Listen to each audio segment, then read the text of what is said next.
अस्सलाम वालेकुम बेटा। क्या हाल है? ठीक ठाक अच्छे बेटा, उम्मीद है खैरियत से होंगे। जी बेटा, तो कल के हम शुरू कर चुके थे circular and rotational motion chapter number 5। कल का हमारा जो लेक्चर था बेटा, it's all about the difference between circular and rotational motion.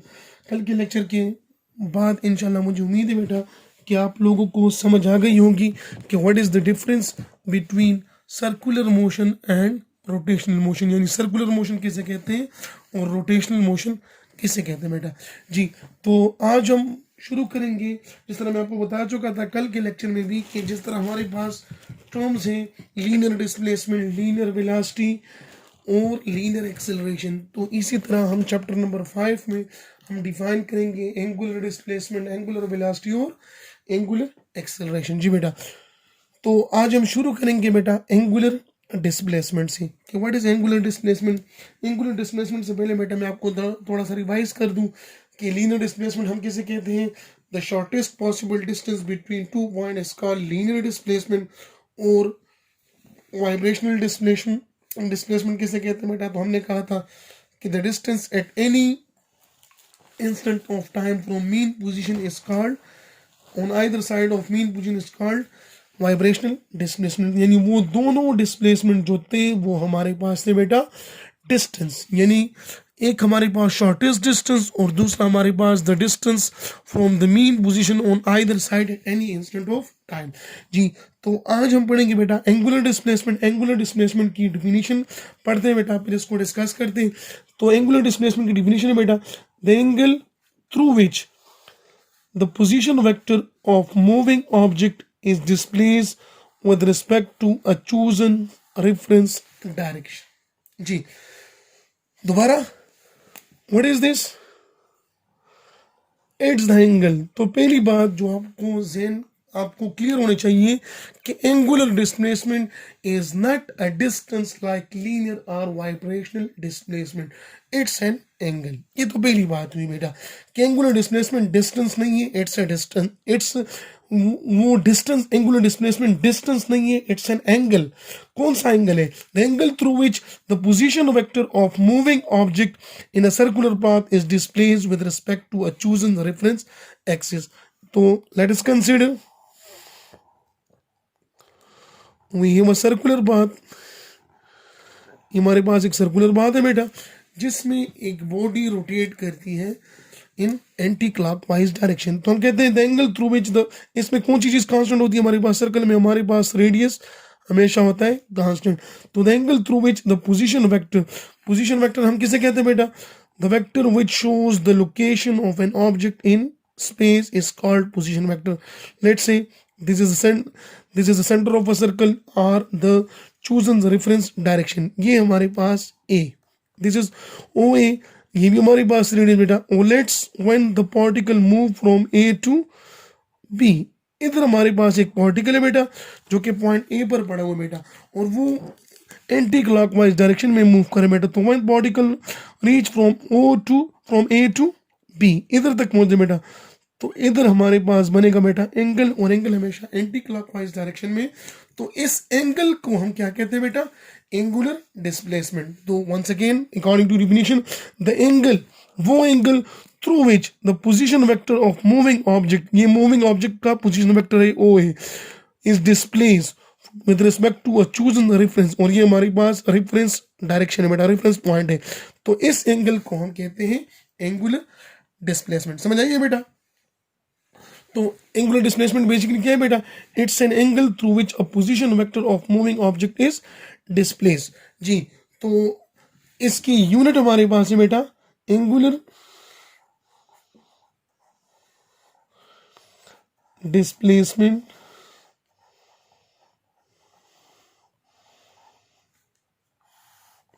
इसके यूनिट क्या होंगे बेटा? तो the unit of angular displacement is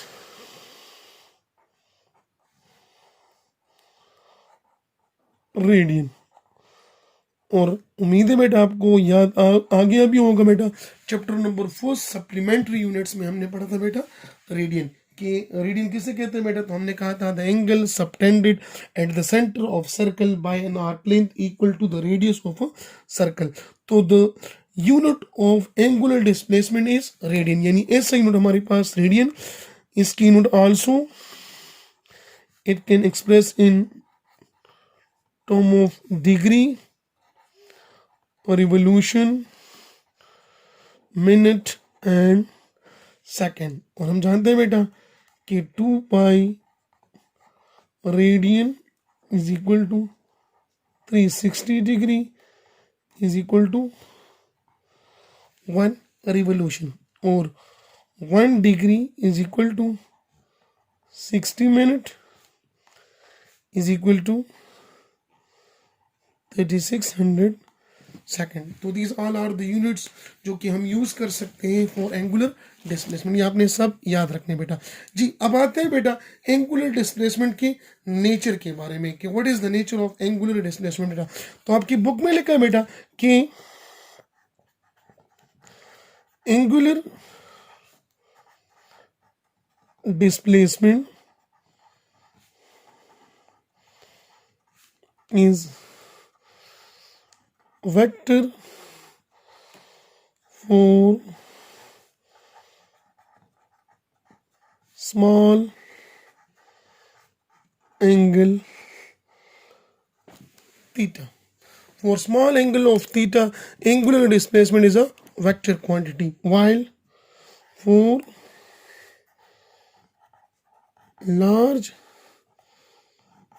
angle it is a scalar quantity. अब ये हमारे पास for small angle of theta why angular displacement is a vector quantity and for large angle of theta why it is a scalar quantity. बेटा तो detail में नहीं जाते बेटा, जस्ट फॉर यूर लेवल हम कहते हैं बेटा, मैं आपको बता चुका था चैप्टर 2 में कि किसी भी चीज़ को हम वेक्टर तब कह सकते हैं जब उसका मैग्नीट्यूड हो, उसकी डायरेक्शन हो, लेकिन साथ में एक बात ये भी ज़रूरी है बेटा कि it must obey all the laws obeyed by vector, यानी it must obey vectors algebra. या वेक्टर अलजेब्रा को सेटिस्फाई करेगा तब ये हमारे पास वेक्टर कहलाएगा. यानी कोई भी चीज के लिए वेक्टर होने के लिए जरूरी नहीं है बेटा कि सिर्फ उसका मैग्नीट्यूड हो और उसकी डायरेक्शन हो, साथ में ये भी जरूरी है बेटा कि it must satisfy the vectors algebra. जिस तरह करंट के मुतालिक हम कहते हैं बेटा कि current is a scalar quantity, और हम कहते हैं बेटा करंट की डायरेक्शन भी होती है from positive to negative, from negative to positive. या टाइम को हम लेते हैं क्लॉकवाइज टाइम और एंटी क्लॉकवाइज टाइम, और हम उसको फिर भी स्केलर कहते हैं. क्यों? बिकॉज हम कहते हैं it does not obey commutative property of factor with respect to addition. तो सिमिलरली बेटा याद रखो ये तमाम चीज़ें मैंने ये सब चीज़ें बातें मैंने क्यों कही बेटा कि फॉर जब हमारे पास थीटा होता है स्मॉल तो it obey commutative property with respect to addition. इसकी डायरेक्शन तो होगी, डायरेक्शन किस तरह डिफाइन करेंगे बेटा वो तो मैं आपको बता दूंगा, लेकिन for small angle of theta it's a vector. क्यों? Because for small angle of theta it obeys commutative property with respect to addition, and for large angle of theta it does not obey. जब हमारे पास large angle हो जाता है बेटा तो it does not ओबे commutative property with respect to addition. So for small angle of theta we consider angular displacement as a vector quantity, and for large angle of theta we consider angular displacement as a scalar quantity. अब हमारे पास ये vector quantity है तो इसकी direction किस तरह मालूम करते हैं बेटा. तो the direction of angular displacement is find with the help of right hand rule. Angular displacement की डायरेक्शन हम मालूम करते हैं with help of right hand rule. Now consider these are the two angular motion. हमारे पास angular motion इस direction में भी हो सकता है, यानी this is anti clockwise direction, और ये हमारे पास कौन सा मोशन बेटा, दिस इज क्लॉकवाइज डायरेक्शन. तो बॉडी एंटी क्लॉकवाइज भी मूव कर सकती है और क्लॉकवाइज भी मूव कर सकती है. अब क्लॉकवाइज मूव करेगी और एंटी क्लॉकवाइज मूव करेगी बेटा, तो how to find the direction of angular displacement? So for this we use right hand rule. What is right hand rule बेटा? Curl the finger in the direction of rotation, यानी इस case में हमारे पास rotation इस तरह हो रहा है बेटा, this is my right hand बेटा, ये हमारे पास राइट हैंड है बेटा, curl the finger in the direction of rotation, तो ये मेरे पास रोटेशन एंटी क्लॉकवाइज हो रही है बेटा, तो this is curling the finger in the direction of rotation. The thumb will give, this thumb will give the direction of angular displacement. तो in this case इसकी डायरेक्शन किस तरह होगी बेटा, अपवर्ड। और अगर ये केस हो हमारे पास बेटा, तो this is right hand, curl the finger in the direction of rotation, तो in this case direction is downward, तो ये होगी हमारे पास लाइक दिस। तो the direction of angular displacement can be found with the help of right hand rule. और याद रखो बेटा, डायरेक्शन के मुतालिक हम कहते हैं बेटा कि the direction of angular displacement is always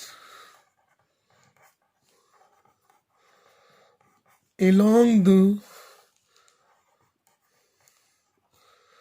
axis of rotation।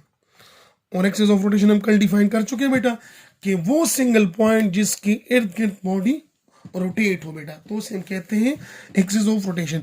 तो एक्सिस ऑफ रोटेशन हमारे पास ये होगा बेटा कि एक्सिस ऑफ रोटेशन हमारे पास वो सिंगल पॉइंट जिसके इर्द गिर्द बॉडी रोटेट हो रही है बेटा। तो in this case when a body move anti-clockwise direction, the direction of angular displacement will be upward. When the body move clockwise, the direction of angular displacement will be downward. और याद रखो, for small angle of theta we take angular displacement vector, and for large angle of theta we take angular displacement as a scalar quantity। जी अब याद रखो, हमारे पास अगर rotation हो बेटा एंटी क्लॉक वाइज, अगर रोटेशन हो एंटी क्लॉकवाइज तो थीटा होगा हमारे पास पॉजिटिव। और ये भी हम चैप्टर नंबर 2 में पढ़ चुके हैं बेटा कि क्लॉकवाइज और एंटी क्लॉकवाइज रोटेशन, इधर हमारे पास रोटेशन हो रही बेटा, तो एंटी क्लॉकवाइज रोटेशन हमेशा हमारे पास पॉजिटिव होती है बेटा, और क्लॉकवाइज रोटेशन के लिए थीटा विल बी नेगेटिव। तो ये बातें आपने याद रखनी है बेटा कि for clockwise rotation angular displacement will be negative, and for anti clockwise rotation angular displacement will be, for anti-clockwise rotation the angular displacement will be positive, and for clockwise rotation the angular displacement will be negative। तो this is all about the angular displacement है बेटा। ये चीजें समझनी चाहिए बेटा, क्योंकि linear displacement और वाइब्रेशनल डिस्प्लेसमेंट तो सिंपल है, वो दोनों डिस्टेंस है बेटा, लेकिन angular displacement is a angle, it's not a distance. और इसकी यूनिट के मुतालिक आपको पता होना चाहिए बेटा कि 2 पाई रेडियन में कितने डिग्रीज होते हैं और कितने रेवोल्यूशन होते हैं हमारे पास। चलिए 2 pi radian is also equal to 1 revolution, और 360 degree is equal to 1 revolution, और 360 is equal to 2 pi radian. अब 1 डिग्री 60 मिनट के बराबर, तो 360 मल्टीप्लाई बाय 60 ये मिनट हो जाएंगे बेटा, और 360 मल्टीप्लाई बाय 3600 सेकंड ये हमारे पास सेकंड में कन्वर्ट हो जाएंगे बेटा। तो डिफरेंट यूनिट्स हम यूज कर सकते हैं बेटा। अब आते हैं इसकी डायमेंशन की तरफ बेटा, तो what will be the dimension of angular displacement. जी बेटा, तो इसकी यूनिट हमारे पास क्या बेटा, रेडियन है जी। और हम चैप्टर नंबर 1 में पढ़ चुके थे कि there are some physical quantity which have magnitude but they have no dimension, और उसमें हमारे पास प्लेन एंगल का यूनिट था रेडियन, और हमने कहा था बेटा कि radian is a dimensionless quantity. तो हम कहते हैं बेटा angular displacement is a dimensionless quantity. और आगे इंशाल्लाह मैं आपको ये प्रूफ भी करके दूंगा कि how it is a dimensionless quantity. तो बेटा फर्क नोट कर लो, लीनियर डिस्प्लेसमेंट और वाइब्रेशनल डिस्प्लेसमेंट दोनों डिस्टेंस हैं, दोनों के यूनिट मीटर, दोनों के डायमेंशन एल, जबकि एंगुलर डिस्प्लेसमेंट डिस्टेंस नहीं है, it's a distance, it's an angle. इसकी यूनिट हमारे पास radian, degree, revolution, minute, second.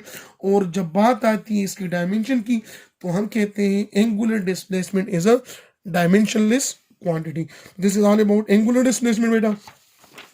अब आते हैं एंगुलर वेलोसिटी की तरफ कि what is meant by angular velocity। Remember beta, angular velocity is represented by omega. Angular velocity is represented by omega. Angular velocity को हम ओमेगा से रिप्रेजेंट करते हैं बेटा। और जिस तरह हम कहते थे बेटा कि the rate of change of linear displacement is called linear velocity, similarly हम कहते हैं बेटा rate of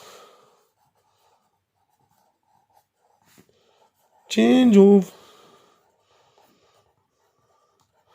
angular displacement is called angular velocity, यानी omega is equal to del theta divided by delta t. Omega is equal to del theta divided by delta t. Omega is angular velocity, del theta divided del theta is angular displacement और t हमारे पास time. तो the rate of change of angular displacement इसका angular velocity, इसकी unit होंगी हमारे पास बेटा radian पर सेकंड। और इसके डायमेंशन क्या होंगे बेटा, इसके रेडियन के कोई डायमेंशन नहीं होते बेटा। और सेकंड के डायमेंशन t, तो 1/t which is equal to t inverse. This is the dimension of angular velocity. और यही डायमेंशन हमारे पास फ्रीक्वेंसी की भी है बेटा। तो आपने इधर भी याद रखना है बेटा कि the dimension of angular velocity and angular velocity and frequency is same, यानी डायमेंशन ऑफ एंगुलर वेलोसिटी भी हमारे पास t-1 और फ्रीक्वेंसी के डायमेंशन भी हमारे पास t-1। वंस अगेन रिपीट करता हूँ बेटा, the rate of change of angular displacement is called angular velocity. Angular velocity is denoted by omega. Omega is equal to del theta divided by del t. इसकी unit हमारे पास radian पर second, revolution पर second, radian पर minute और revolution पर minute different लिख सकते हैं बेटा।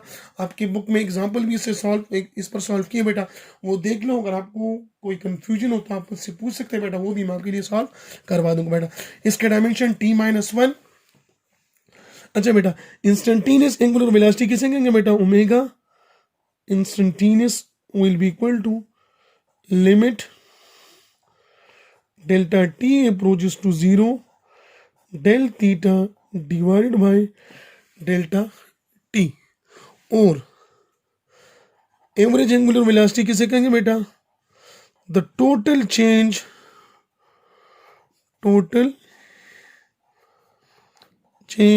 in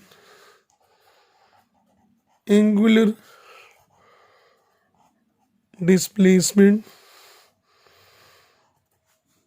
divided by total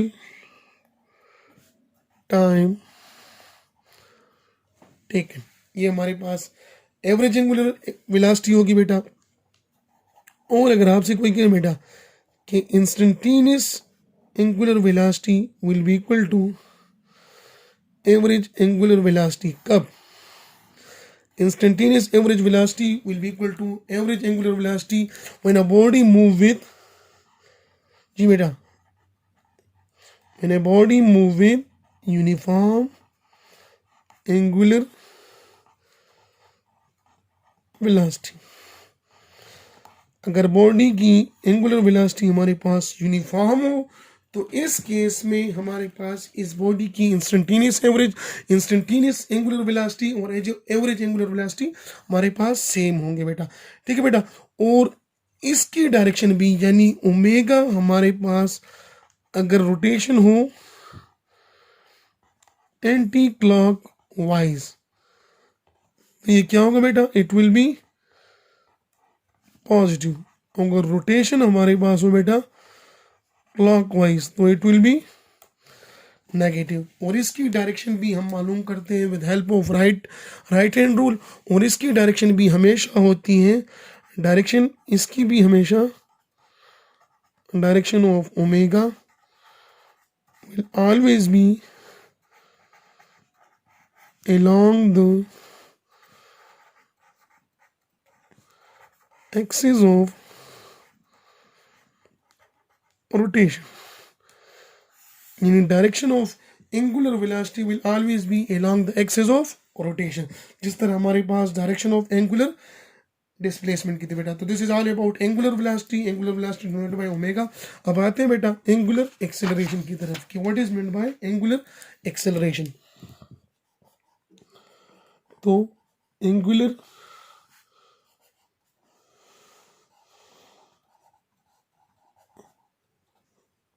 acceleration, it is denoted by alpha. Angular acceleration denoted by alpha. और जिस तरह हम लीनियर एक्सेलरेशन डिफाइन करते थे बेटा कि the rate of change of angular velocity is called the rate of change of linear velocity is called linear acceleration, इसी तरह हम कहते हैं the rate of change of angular velocity is called angular acceleration. यानी alpha is equal to, definition आप लोग खुद लिखोगे बेटा, alpha is equal to del omega divided by delta T. आर लिख देता हूँ बेटा, rate of change of angular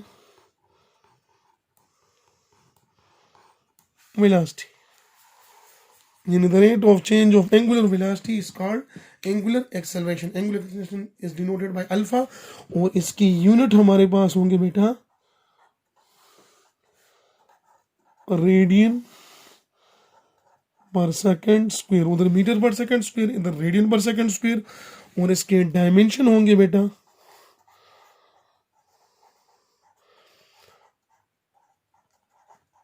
dimension will be, radian के तो कोई डायमेंशन नहीं होते, टी स्क्वायर है बेटा, तो ऊपर चलेगा तो टी माइनस स्क्वायर। इसके डायमेंशन हमारे पास टी माइनस 2 और यूनिट हमारे पास रेडियन पर सेकेंड स्क्वायर।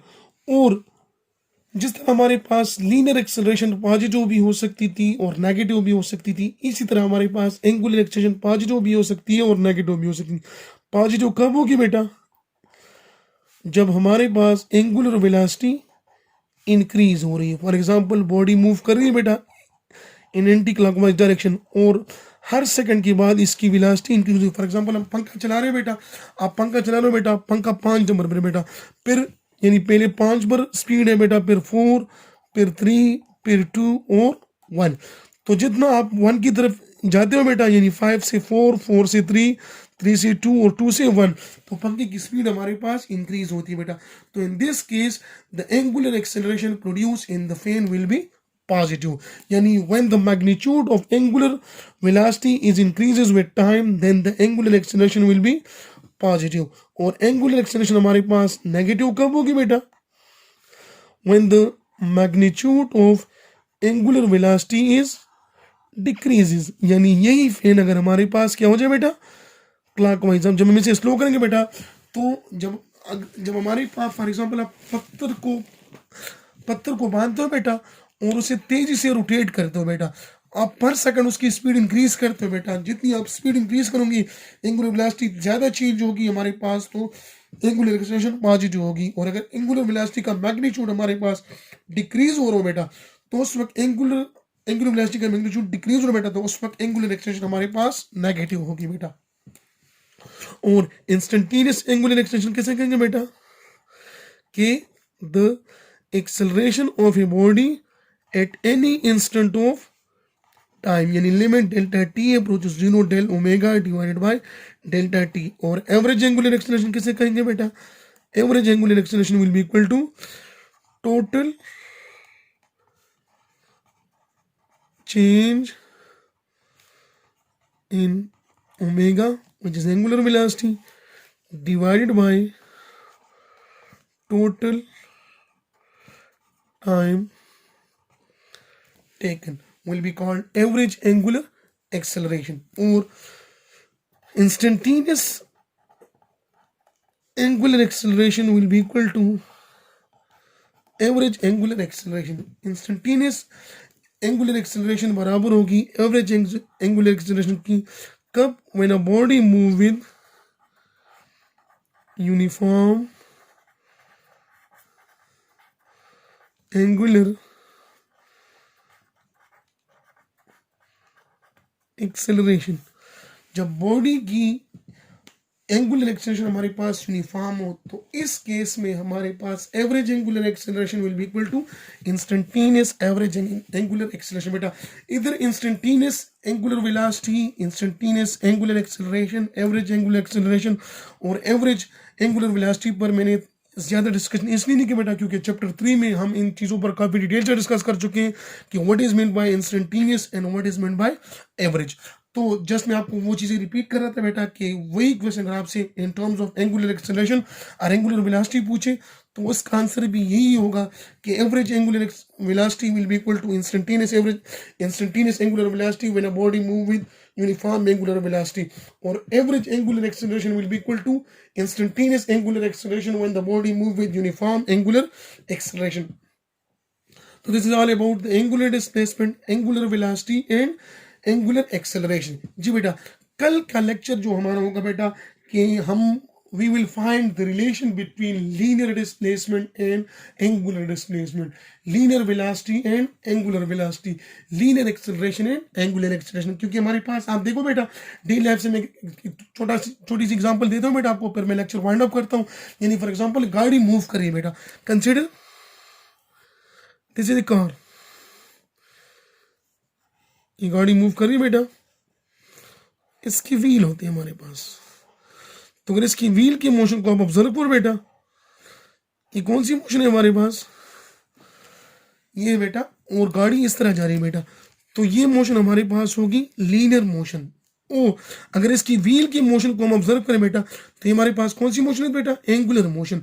तो एंगुलर मोशन में हमारे पास थीटा भी डिफाइन होगा, ओमेगा भी डिफाइन होगा और एंगुलर एक्सेलरेशन भी डिफाइन होगी। और इस केस में हमारे पास लीनियर डिस्प्लेसमेंट, लीनियर वेलोसिटी और लीनियर एक्सेलरेशन। तो इन तीनों से क्या रिलेशन है बेटा, वो इंशाल्लाह हमारे कल के लेक्चर में हम पढ़ेंगे बेटा। आज के लेक्चर के मुतल्लिक आपका कोई क्वेश्चन हो बेटा तो आप मुझसे पूछ सकते हो। उम्मीद है बेटा आपको समझ आ गई होगी बेटा कि what is meant by angular displacement, angular velocity and angular acceleration बेटा। जी तब तक के लिए अल्लाह हाफिज़, मुझे अपनी दुआओं में याद रखें बेटा, मिलेंगे इंशाल्लाह नेक्स्ट लेक्चर में।